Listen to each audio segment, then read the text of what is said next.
Hey, how's it going? My origin story is about as average as it gets. But similar to sending the text, "Hey, what's up?" on Tinder as a first message, my start was pretty rough. You see, I was one of those dumb kids that thought Bicep Day was the only day you need to do to get massively jacked. Now, anyone with a brain would see the problem with that theory.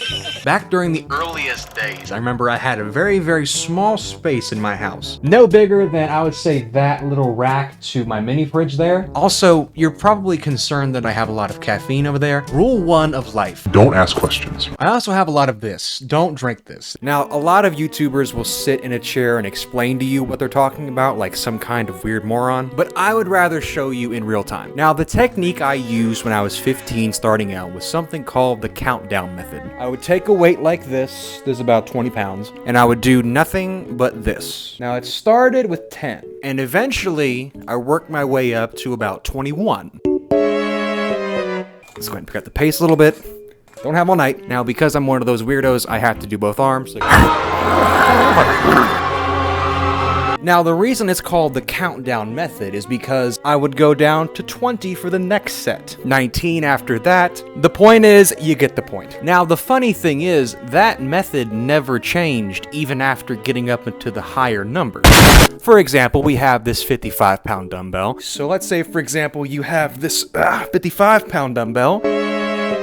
Now, the thing is, after getting to a certain point, I started doing the countdown method in reverse after doing the countdown method the first time. As you can see, I'm getting a pump going. So I would do 3, 2, then 1, and then 1, 2, and 3 with that example. Now you're probably thinking, D-Bastion, that's not exactly a bad method. In fact, I could probably build muscle pretty quick, and it did, but the problem is that it never went past Bicep Day. I didn't have triceps. I can remember so clearly days of just doing that over and over and over, and it was never varied either. It was just this exact same curl, and eventually I got bench press in, but you know what I had? I had a close grip bench. Now anyone with 2 brain cells can see the problem with doing nothing but Bicep Day and then having a close grip bench. You'll have the arms of Goliath, but you'll have the body of David.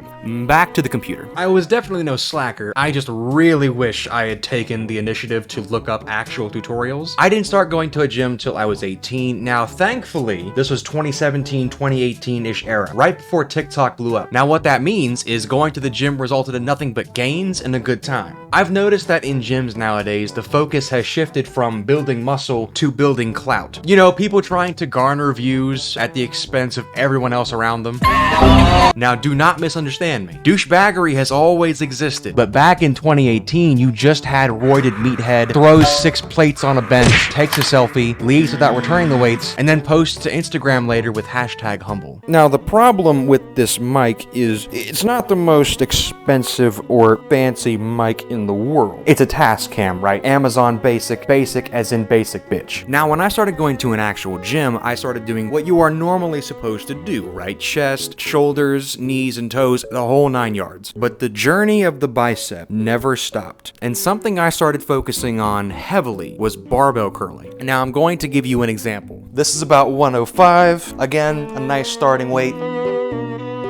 Now, from the year 2018 to the year 2019, I did nothing but that. Now, because of all the bicep work I had put in before going to the gym, I had what scientists would refer to as an insane gain increase in just one short year. I went from barbell curling 90 to about 185. That's right, I am not exaggerating. There was a point in my life where I could curl more than I could bench. Now, after a certain point, I got a little concerned because I didn't know that tearing your bicep tendon was a thing. I thought I was invincible, you know, He-Man. But I did the smart thing that I think most people would agree with. I stopped doing it. Here's a video of me doing 115. You really don't need to go above 115. Now, before I finish up and go back to that computer, I want to leave you with some information that I want you to listen to. It is very important to do more than isolation movements, okay? I could curl 185 goddamn pounds, but I couldn't do more than 5 pull-ups. That is not good. That is not good at all. Learn from my mistakes, do bodyweight movements, deadlift, and squat. No exceptions. Do not think that you're going to be fine, because you will not be fine. Here are my stats when I started, and here are are my stats now? If I can succeed and achieve these numbers with nothing but hard work and dedication, then you can do anything, okay? Never give up. And that's it. As always, thank you for watching. As I said in the previous video, my channel is variety. I do everything. Like, subscribe, comment, and I'll see you guys next time. You know, instead of these toys helping me, it's actually been making my disorder worse.